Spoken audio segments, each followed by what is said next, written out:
Hello दोस्तों, book glance में आपका स्वागत है। आज हम बात करने वाले हैं book the power of habit की, जिसे लिखा है चार्ल्स ड्यूहिग ने। और हम इस बुक को 10 आसान पॉइंट्स में समझेंगे। The power of discipline by Daniel Walter. Charles Duhigg की पुस्तक द पावर ऑफ हैबिट आदतों के विज्ञान को समझाने में मदद करती है और बताती है कि हम अपनी आदतों को कैसे बदल सकते हैं। ये पुस्तक हमें ये समझाती है कि हमारी आदतें हमारे जीवन को आकार देती हैं। आदतें केवल स्वाभाविक या तात्कालिक प्रतिक्रियाएं नहीं होती, बल्कि ये हमारी जीवन शैली का अहम हिस्सा बन जाती हैं। ड्यूहिग ने आदतों के बारे में गहरी समझ दी है और बताया है कि कैसे आदतें हमारे जीवन में प्रभाव डालती हैं, चाहे वो हमारी व्यक्तिगत आदतें हों या सामाजिक और व्यावसायिक आदतें। पुस्तक का मुख्य विचार हैबिट लूप के बारे में है, जो 3 हिस्सों में बंटता है: क्यू, ट्रिगर, रूटीन और रिवॉर्ड। ये लूप आदतों को स्थापित करता है और इन्हें स्थिर बनाए रखता है। ड्यूहिग का मानना है कि यदि हम इस लूप को समझते हैं तो हम अपनी आदतों को बदल सकते हैं और अपनी जिंदगी में सकारात्मक परिवर्तन ला सकते हैं। पुस्तक में ड्यूहिग ने न सिर्फ व्यक्तिगत आदतों को समझाया है, बल्कि ये भी बताया है कि कैसे कंपनियां, संगठन और समाज अपने आदतों को बदलकर बड़ी सफलता हासिल कर सकते हैं। इस पुस्तक के माध्यम से ये संदेश मिलता है कि आदतों को बदलने के लिए आत्मसमझ और सही तरीके की आवश्यकता होती है। किताब में दी गई रणनीतियां न केवल सिद्धांत हैं, बल्कि ये व्यावहारिक रूप से हमारे जीवन में लागू की जा सकती हैं। आइए हम किताब के विभिन्न सिद्धांतों का विश्लेषण करें, point by point.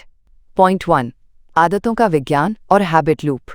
The power of habit में ड्यूहिग ने आदतों के विज्ञान को समझाया है, जिसे वो हैबिट लूप के रूप में प्रस्तुत करते हैं। हैबिट लूप 3 मुख्य हिस्सों में बांटा गया है: क्यू, ट्रिगर, रूटीन और रिवॉर्ड। क्यू, ट्रिगर, ये वो संकेत या घटना होती है जो आदत को शुरू करने के लिए उत्प्रेरक का काम करती है। उदाहरण के लिए, जब आपका मोबाइल बजता है तो आप उसे चेक करने की आदत में होते हैं। मोबाइल का बजना क्यू है। रूटीन, ये वो कार्य या व्यवहार है जिसे हम क्यू के बाद करते हैं, जैसे कि मोबाइल बजने पर उसे चेक करना। ये क्रिया वो आदत है जो लगातार एक ही तरीके से होती रहती है। रिवॉर्ड, ये वो लाभ या परिणाम है जो हमें हमारी आदत के बाद मिलता है। उदाहरण के लिए, जब हम अपना मोबाइल चेक करते हैं तो हमें एक नई सूचना मिलती है या हम अपने दोस्तों के संदेश पढ़ते हैं।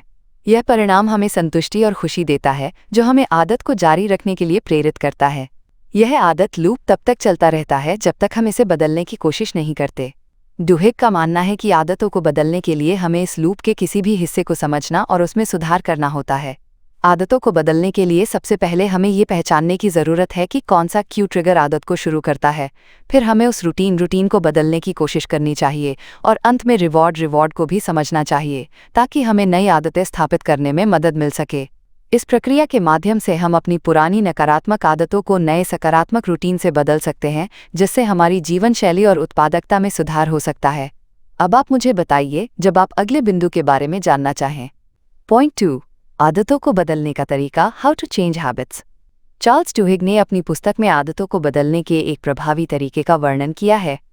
वो कहते हैं कि आदतें हैबिट लूप के रूप में बनती हैं, जिसमें क्यू, ट्रिगर, रूटीन और रिवॉर्ड शामिल होते हैं।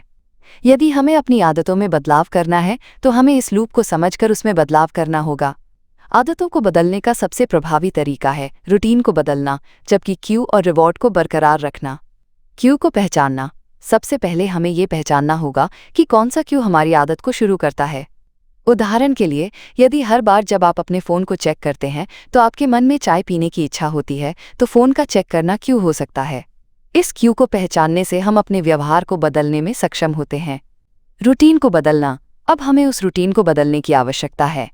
यदि फ़ोन चेक करना हमारी पुरानी आदत है, तो हम इसे एक नए स्वस्थ रूटीन से बदल सकते हैं, जैसे कि कुछ देर योग या ध्यान करना। इस बदलाव के साथ रिवॉर्ड का अनुभव पहले जैसा ही रहेगा, क्योंकि संतुष्टि का अनुभव नए रूटीन से भी मिलेगा। रिवॉर्ड को बनाए रखना। आदत बदलते वक्त ये महत्वपूर्ण है कि रिवॉर्ड को भी बनाए रखा जाए, क्योंकि यही वो हिस्सा है जो हमारी आदत को जारी रखने के लिए प्रेरित करता है। यदि रिवॉर्ड में कोई बदलाव आता है तो नई आदत स्थापित करना मुश्किल हो सकता है। ड्यूहिग के अनुसार आदत को बदलने के लिए हमें इस प्रक्रिया को अपनाना चाहिए और इसे लगातार अभ्यास में लाना चाहिए। जैसे जैसे हम पुरानी आदतों को बदलते जाते हैं, हमारा दिमाग नए रूटीन को स्वीकार करता है और हम एक नई आदत विकसित कर पाते हैं। पॉइंट 3, व्यावसायिक और व्यक्तिगत सफलता में आदतों का प्रभाव। चार्ल्स ड्यूहिग ने अपनी किताब में ये स्पष्ट किया है कि आदतें केवल व्यक्तिगत जीवन तक सीमित नहीं होती, बल्कि ये हमारे व्यावसायिक जीवन और संगठनों की सफलता को भी प्रभावित करती हैं। इस बिंदु में डूहिंग ने ये दिखाया है कि कैसे कंपनियां और संगठन अपनी आदतों का उपयोग अपने लाभ के लिए कर सकते हैं और उन्हें कैसे बदल सकते हैं। कंपनियों में आदतें, उदाहरण के तौर पर उन्होंने टारगेट जैसी कंपनी का उल्लेख किया है जो ग्राहकों की खरीदारी की आदतों को समझकर अपने लाभ में बदलाव करती है। टारगेट ने ग्राहकों की खरीदारी आदतों का विश्लेषण किया और अपने स्टोर को इस तरह से डिज़ाइन किया कि ग्राहक अधिक उत्पाद खरीदें। कंपनी ने ये पाया कि कुछ विशेष प्रकार की आदतों के कारण ग्राहक अक्सर ज़रूरत से ज़्यादा खरीदारी कर लेते थे। इसी तरह कंपनियां अपनी आदतों को बदलकर अधिक लाभ कमा सकती हैं। टीम और संगठन में आदतें। डूहिंग का कहना है कि एक संगठन की सफलता भी आदतों पर निर्भर करती है। यदि एक संगठन की आदतें उत्पादकता, सहयोग और संतुलन की ओर इंगित करती हैं, तो ये संगठन अधिक सफल होता है। उन्होंने एल्कोआ नामक एक कंपनी का उदाहरण दिया, जहां नेतृत्व ने सुरक्षा पर ध्यान केंद्रित कर एक ऐसी आदत विकसित की जिसने पूरे संगठन के प्रदर्शन को बेहतर बना दिया। जब कर्मचारियों को ये आदत बन गई कि वे सुरक्षा को सबसे पहले प्राथमिकता देंगे, तो इसके परिणाम स्वरूप कंपनी के प्रदर्शन में सुधार हुआ। व्यक्तिगत सफलता। डूहिंग के अनुसार एक व्यक्ति के लिए सफलता का रास्ता भी आदतों से जुड़ा होता है। यदि हम अपनी व्यक्तिगत आदतों को नियंत्रित और बेहतर बनाते हैं, तो हम अपने लक्ष्यों को आसानी से हासिल कर सकते हैं। उदाहरण के लिए सफल लोग अपनी सुबह की आदतों को बहुत ध्यान से व्यवस्थित करते हैं, जैसे जल्दी उठना, व्यायाम करना और समय पर काम पर लग जाना। इस प्रकार आदतें केवल व्यक्तिगत जीवन में ही नहीं, बल्कि व्यावसायिक और संगठनात्मक स्तर पर भी सफलता की कुंजी होती हैं। यदि हम अपने कामकाजी आदतों को बदलते हैं और उन्हें सफलता की दिशा में ढालते हैं, तो हम अपने जीवन में बड़े बदलाव ला सकते हैं। पॉइंट 4, आदतों के सामाजिक प्रभाव, social influence of habits. Charles Duhigg ने अपनी पुस्तक में ये भी बताया है कि आदतें केवल व्यक्तिगत या व्यावसायिक जीवन तक सीमित नहीं होती, बल्कि समाज पर भी इनका गहरा प्रभाव पड़ता है। आदतें समाज में एक सांस्कृतिक तत्व बन सकती हैं और ये लोगों के समूहों के व्यवहार को प्रभावित कर सकती हैं। डूहिंग ने उदाहरणों के माध्यम से ये बताया कि कैसे सामाजिक आदतें समाज में व्यापक बदलाव ला सकती हैं। सामाजिक आदतें और समूह। समाज में आदतें समूहों द्वारा बनाई जाती हैं। जैसे कि जब कोई सामाजिक आंदोलन उठता है, तो वो एक सामान्य आदत को जन्म देता है। उदाहरण के तौर पर नागरिक अधिकारों के लिए हुए आंदोलनों या स्वास्थ्य जागरूकता अभियानों में एक आदत का निर्माण होता है जिसे सभी लोग अपनाते हैं। जब एक व्यक्ति कोई आदत अपनाता है, तो ये दूसरे व्यक्तियों को भी प्रेरित करता है।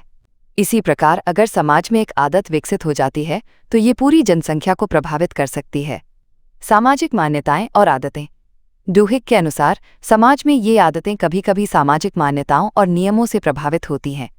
उदाहरण के लिए कोई भी व्यक्ति एक विशेष समुदाय या संस्कृति का हिस्सा बनने के बाद उस समुदाय की आदतों को अपनाने लगता है। यह आदतें धीरे धीरे सामाजिक नियम बन जाती हैं और उन आदतों को न अपनाने वाले व्यक्ति को बाहर कर दिया जाता है। इस प्रकार आदतें सामाजिक संरचनाओं का हिस्सा बन जाती हैं और इनका व्यापक प्रभाव होता है। सामाजिक बदलाव में आदतों का योगदान। पुस्तक में एक और उदाहरण दिया गया है जिसमें डूहिंग ने बताया कि कैसे एक सामाजिक आदत के परिवर्तन से पूरे समाज में बदलाव आ सकता है। जैसे कि स्वास्थ्य संबंधी अभियान, जैसे तंबाकू के सेवन के खिलाफ जागरूकता ने एक नई आदत को जन्म दिया, जिससे लोगों ने तंबाकू छोड़ने की आदत बनाई और धीरे धीरे ये आदत समाज में व्यापक रूप से फैल गई। इस प्रकार आदतें केवल व्यक्तिगत जीवन में ही नहीं, बल्कि समाज में भी महत्वपूर्ण भूमिका निभाती हैं। सामाजिक आदतें बदलाव लाने का एक प्रभावी तरीका हो सकती हैं और इन्हें सही दिशा में मार्गदर्शन करने से समाज में सुधार हो सकता है। पॉइंट 5, आदतों के मानसिक और शारीरिक प्रभाव, mental and physical impact of habits. Charles Duhigg अपनी पुस्तक में ये भी बताते हैं कि आदतों का मानसिक और शारीरिक स्वास्थ्य पर गहरा प्रभाव होता है। हमारी आदतें न केवल हमारे बाहरी व्यवहार को प्रभावित करती हैं, बल्कि ये हमारे मानसिक और शारीरिक स्वास्थ्य को भी आकार देती हैं। आदतें हमारे दिमाग और शरीर के बीच की जटिल कड़ी को भी प्रभावित करती हैं और इससे हम अपने जीवन की गुणवत्ता को नियंत्रित कर सकते हैं। मानसिक प्रभाव। जब हम किसी आदत को बार बार करते हैं, तो ये हमारे दिमाग में एक स्थायी पैटर्न बना देती है। इस पैटर्न को कॉग्निटिव रिपीटिशन कहा जाता है, जिसमें दिमाग एक निश्चित क्रिया को दोहराने के बाद उसे एक स्वचालित प्रक्रिया बना लेता है। इसका सकारात्मक प्रभाव ये है कि हम कुछ आदतें, जैसे कि समय पर उठना, स्वस्थ खाना खाना या काम पर ध्यान केंद्रित करना, आसानी से अपना सकते हैं। लेकिन यदि यह आदतें नकारात्मक हों, जैसे कि चिंता करना, बुरी आदतों को अपनाना, तो ये हमारे मानसिक स्वास्थ्य पर बुरा असर डाल सकता है। शारीरिक प्रभाव। शारीरिक दृष्टिकोण से भी आदतें हमारे स्वास्थ्य को प्रभावित करती हैं। जैसे यदि किसी व्यक्ति की आदत शारीरिक गतिविधि से जुड़ी हो, तो ये उसे शारीरिक रूप से मजबूत और स्वस्थ बनाए रखता है। उदाहरण के लिए नियमित व्यायाम की आदत से हमारा शरीर बेहतर तरीके से काम करता है, हमारी इम्यून सिस्टम मजबूत रहती है और हम अधिक ऊर्जावान महसूस करते हैं। वहीं अगर कोई व्यक्ति दिन भर बैठकर काम करने की आदत अपनाता है और शारीरिक गतिविधि कम करता है, तो ये स्वास्थ्य समस्याओं का कारण बन सकता है, जैसे मोटापा, हृदय रोग और डायबिटीज। स्मार्ट आदतें और तनाव प्रबंधन। डूहिंग ने यह भी उल्लेख किया है कि कुछ आदतें मानसिक तनाव को कम करने में मदद कर सकती हैं। उदाहरण के लिए ध्यान या मेडिटेशन की आदत हमारे मानसिक स्थिति को बेहतर बनाती है और तनाव को कम करती है। इसी तरह शारीरिक रूप से सक्रिय रहना मानसिक रूप से भी व्यक्ति को प्रोत्साहित करता है और उसका आत्मविश्वास बढ़ाता है। इस प्रकार आदतें केवल हमारे व्यवहार को ही नहीं, बल्कि हमारे मानसिक और शारीरिक स्वास्थ्य को भी प्रभावित करती हैं। इसलिए अपनी आदतों को सकारात्मक दिशा में बदलना हमारी जीवन शैली और स्वास्थ्य के लिए महत्वपूर्ण हो सकता है। पॉइंट 6, आदतों का आदान प्रदान, the transfer of habits. Charles Duhigg के अनुसार आदतें न केवल व्यक्तिगत रूप से हमारे जीवन में प्रभावित होती हैं, बल्कि ये एक व्यक्ति से दूसरे व्यक्ति या एक समूह से दूसरे समूह में भी फैल सकती हैं। ये आदतों का आदान प्रदान, ट्रांसफर है। एक व्यक्ति की आदतें दूसरों पर प्रभाव डाल सकती हैं और इसी तरह से ये आदतें एक समुदाय या समाज तक फैल सकती हैं। समूह में आदतों का प्रभाव। आदतें एक व्यक्ति से दूसरे व्यक्ति तक फैल सकती हैं, खासकर जब वो व्यक्ति किसी समूह का हिस्सा होता है। उदाहरण के लिए, अगर किसी कंपनी के कर्मचारी ने काम में समय प्रबंधन की आदत विकसित की है, तो ये आदत अन्य कर्मचारियों तक फैल सकती है। इसी तरह एक परिवार में माता-पिता द्वारा विकसित स्वस्थ आदतें बच्चों में भी विकसित हो सकती हैं। जब आदतें समूह में फैलती हैं, तो समूह की कार्यप्रणाली और उत्पादकता में सुधार हो सकता है। व्यक्तिगत से सामूहिक आदतों में परिवर्तन। डूहिंग ने इस बिंदु में ये भी बताया कि कुछ आदतें व्यक्तिगत जीवन से सामूहिक जीवन में स्थानांतरित हो सकती हैं। उदाहरण के लिए, यदि किसी समुदाय में लोग स्वस्थ जीवन शैली अपनाते हैं, तो ये आदतें सामूहिक रूप से एक आंदोलन का रूप ले सकती हैं। जब लोग एक ही आदत का पालन करते हैं, तो ये पूरे समुदाय को एक नई दिशा में प्रभावित कर सकता है। जैसे कि किसी गांव या शहर में लोग शाकाहारी भोजन की आदत अपनाते हैं, तो इससे सामाजिक और सांस्कृतिक दृष्टिकोण में भी बदलाव आ सकता है। सकारात्मक आदतों का प्रचार। डूहिंग ने यह भी दिखाया है कि कैसे एक व्यक्ति अपनी आदतों के माध्यम से दूसरों को प्रभावित कर सकता है। जब एक व्यक्ति अपने जीवन में अच्छे बदलाव लाता है, तो वो दूसरों को भी प्रेरित कर सकता है। उदाहरण के तौर पर, यदि कोई व्यक्ति नियमित रूप से व्यायाम करता है और स्वस्थ जीवन जीने की आदत अपनाता है, तो ये उसके मित्रों और परिवार के सदस्यों को भी स्वस्थ आदतों को अपनाने के लिए प्रेरित कर सकता है। इस प्रकार आदतें सकारात्मक चक्र को जन्म देती हैं, जो समाज में बदलाव ला सकती हैं। इस प्रकार आदतों का आदान प्रदान एक बहुत शक्तिशाली तरीका हो सकता है, जिसके द्वारा हम न केवल अपनी जीवन शैली में बदलाव ला सकते हैं, बल्कि दूसरों और समुदायों के जीवन में भी सकारात्मक बदलाव ला सकते हैं। पॉइंट 7, आदतों के निर्माण में मानसिकता, the role of mindset in habit formation. Charles Duhigg की किताब में ये बिंदु बहुत महत्वपूर्ण है, क्योंकि आदतों को बनाने और बनाए रखने में हमारी मानसिकता, माइंडसेट का अहम योगदान होता है।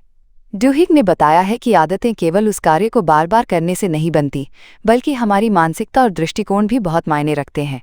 यदि हम अपनी मानसिकता को सही दिशा में विकसित करते हैं, तो आदतों का निर्माण और उनका पालन करना आसान हो जाता है। ग्रोथ माइंडसेट और आदतें। डूहिंग ने ग्रोथ माइंडसेट, विकासात्मक मानसिकता के महत्व पर जोर दिया है।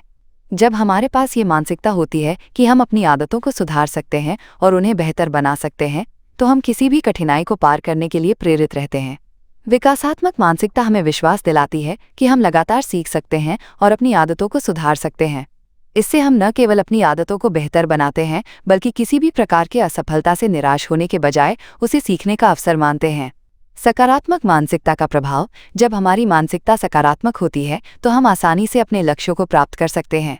उदाहरण के लिए, यदि किसी व्यक्ति का उद्देश्य व्यायाम की आदत बनाना है, तो यदि वो खुद को ये मानसिकता देता है कि ये आदत उसे लंबे समय तक स्वस्थ रखेगी, तो वो निरंतर अपनी आदतों को बनाए रखने में सक्षम होगा। इसके विपरीत, यदि कोई व्यक्ति ये सोचता है कि ये आदत बहुत कठिन है और उसे इसका कोई लाभ नहीं मिलेगा, तो वो जल्दी हार सकता है। आदतों में बदलाव के लिए मानसिक अवरोधों का दूर करना। डूहिंग ने बताया है कि जब हम आदतों को बदलने की कोशिश करते हैं, तो मानसिक अवरोध, मेंटल ब्लॉक्स, अक्सर हमारे सामने आते हैं। ये अवरोध असफलता का डर, नकारात्मक सोच या आत्मसंदेह के रूप में हो सकते हैं। इन मानसिक अवरोधों को पहचानना और उन्हें दूर करना आदतों के निर्माण की प्रक्रिया को आसान बना सकता है। एक सकारात्मक और खुले विचारधारा वाले दृष्टिकोण से हम इन अवरोधों को पार कर सकते हैं और अपने लक्ष्य की ओर बढ़ सकते हैं। इस प्रकार आदतों को बनाने और उन्हें बनाए रखने में हमारी मानसिकता महत्वपूर्ण भूमिका निभाती है। एक सकारात्मक और विकासात्मक मानसिकता अपनाकर हम अपनी आदतों को बदलने और उन्हें सुधारने में सफलता प्राप्त कर सकते हैं। पॉइंट 8, आदतों में बदलाव के लिए प्रेरणा, motivation in changing habits. Charles Duhigg की किताब में ये बिंदु बहुत महत्वपूर्ण है, क्योंकि आदतों को बदलने के लिए केवल इच्छा शक्ति ही पर्याप्त नहीं होती। इसके लिए प्रेरणा, मोटिवेशन और सही रणनीतियों की जरूरत होती है। डुहिंग ने यह स्पष्ट किया है कि आदतों में बदलाव लाने के लिए एक व्यक्ति को न केवल मजबूत इच्छा शक्ति की आवश्यकता होती है, बल्कि उसे प्रेरणा और सही तरीके से इन आदतों को अपनाने का मार्गदर्शन भी चाहिए। प्रेरणा और आदतों का परस्पर संबंध। डुहिंग ने यह समझाया कि प्रेरणा और आदतों का आपस में गहरा संबंध है। जब हम किसी आदत को बदलने के लिए प्रेरित होते हैं, तो हम शुरुआत में उस बदलाव को स्वीकार करने में आसान होते हैं। लेकिन जैसे जैसे समय बीतता है, हम अपनी आदतों को बनाए रखने में संघर्ष कर सकते हैं, खासकर जब बाहरी प्रेरणा कम हो जाती है। उदाहरण के लिए, अगर कोई व्यक्ति शुरू में वजन कम करने, सही प्रेरणा की पहचान करना। आदतों में बदलाव लाने के लिए ये महत्वपूर्ण है कि हम अपनी प्रेरणा को पहचानें और उसे सही दिशा में उपयोग करें। उदाहरण के लिए, कुछ लोग अपने स्वास्थ्य के लिए प्रेरित होते हैं, जबकि दूसरों के लिए ये आर्थिक फायदे या सामाजिक स्वीकृति हो सकती है। अपनी प्रेरणा को समझकर और उसे लक्ष्य से जोड़कर हम आदतों को प्रभावी ढंग से बदल सकते हैं। प्रेरणा का एक मजबूत स्रोत होने पर हम अधिक दृढ़ता से अपनी आदतों का पालन कर सकते हैं और उन्हें जीवन भर बनाए रख सकते हैं। इस प्रकार आदतों को बदलने के लिए केवल इच्छा शक्ति ही नहीं, बल्कि सही प्रेरणा और रणनीतियों की आवश्यकता होती है। ये प्रक्रिया तब ज्यादा प्रभावी होती है जब हम अपने लक्ष्यों के प्रति सच्चे प्रेरित होते हैं और अपने व्यवहार को बदलने के लिए सही ढंग से योजना बनाते हैं। के लिए प्रेरित होता है तो वो कुछ दिनों तक अपनी नई आदतों का पालन करेगा, लेकिन अगर प्रेरणा खत्म हो जाए तो वो फिर से पुराने आदतों की ओर लौट सकता है। ये बताता है कि सिर्फ प्रेरणा से आदतें स्थायी नहीं होती, बल्कि एक ठोस ढांचे की आवश्यकता होती है। इच्छा शक्ति बनाम आदत। डुहिंग ने यह भी बताया कि इच्छा शक्ति, विल पावर, अक्सर सीमित होती है। जब हमें किसी नई आदत को अपनाने के लिए केवल अपनी इच्छा शक्ति पर निर्भर रहना होता है, तो ये अंततः थकान या तनाव का कारण बन सकता है। इसके बजाय आदतों को स्वचालित बनाने के लिए उन्हें दिनचर्या का हिस्सा बनाना और उनकी प्रक्रिया को सरल करना चाहिए। एक मजबूत आदत तब बनती है जब वो हमारी मानसिकता और जीवन शैली का अभिन्न हिस्सा बन जाती है, न कि जब हम लगातार केवल अपनी इच्छा शक्ति पर निर्भर रहते हैं। पॉइंट 9, आदतों की स्थिरता, सस्टेनेबिलिटी ऑफ हैबिट्स। चार्ल्स डुहिंग इस बिंदु में ये बताते हैं कि आदतों को बनाने के साथ साथ उन्हें लंबे समय तक बनाए रखना भी एक महत्वपूर्ण चुनौती है। आदतों को स्थायी बनाने के लिए केवल उनकी शुरुआत करना ही पर्याप्त नहीं होता, बल्कि उन्हें स्थिर और दीर्घकालिक बनाए रखना भी उतना ही जरूरी होता है। डुहिंग ने आदतों की स्थिरता बनाए रखने के लिए कुछ महत्वपूर्ण कारकों का उल्लेख किया है, जिनका पालन करके हम अपनी आदतों को लंबे समय तक प्रभावी बना सकते हैं। स्वचालित आदतें, ऑटोमेटिक हैबिट्स। जब आदतें स्वचालित बन जाती हैं, तो उन्हें बनाए रखना ज़्यादा आसान हो जाता है। उदाहरण के तौर पर, यदि कोई व्यक्ति हर सुबह दौड़ने की आदत डालता है, तो धीरे धीरे ये आदत उसे बिना सोचे समझे करने का एक स्वाभाविक हिस्सा बन जाती है। यही स्वचालितता आदतों को स्थिर बनाए रखने में मदद करती है। स्वचालित आदतें न केवल हमारे समय की बचत करती हैं, बल्कि उन्हें बिना किसी मानसिक तनाव के निभाया जा सकता है, जिससे हम उन्हें लंबे समय तक बनाए रख सकते हैं। सकारात्मक परिणाम और आदतों की स्थिरता। आदतों की स्थिरता में एक महत्वपूर्ण तत्व यह है कि जब कोई आदत सकारात्मक परिणाम लाती है, तो ये हमें उसे जारी रखने के लिए प्रेरित करती है। उदाहरण के तौर पर, यदि किसी व्यक्ति ने स्वस्थ खाने की आदत अपनाई और उसे ऊर्जा और बेहतर स्वास्थ्य का अनुभव हुआ, तो वो उसे जारी रखने के लिए प्रेरित होता है। सकारात्मक परिणामों से प्रेरित होकर व्यक्ति अपने लक्ष्य की ओर निरंतर बढ़ता रहता है और आदतों को स्थिर बनाए रखता है। छोटे लक्ष्य और आदतों की स्थिरता। डुहिंग ने यह भी बताया कि आदतों को स्थिर बनाने के लिए हमें छोटे छोटे लक्ष्य निर्धारित करने चाहिए। जैसे जैसे हम छोटे लक्ष्यों को पूरा करते हैं, हमें आत्मसंतुष्टि और प्रेरणा मिलती है, जो हमें बड़े लक्ष्यों तक पहुंचने के लिए उत्साहित करती है। छोटे लक्ष्य हमें आदतों को सहज और प्रभावी ढंग से बनाए रखने में मदद करते हैं, क्योंकि जब हम बड़े लक्ष्यों को तुरंत पूरा करने की कोशिश करते हैं, तो अक्सर निराशा का सामना करना पड़ता है। छोटे और सरल लक्ष्य आदतों को स्थिर बनाए रखने के लिए आदर्श होते हैं।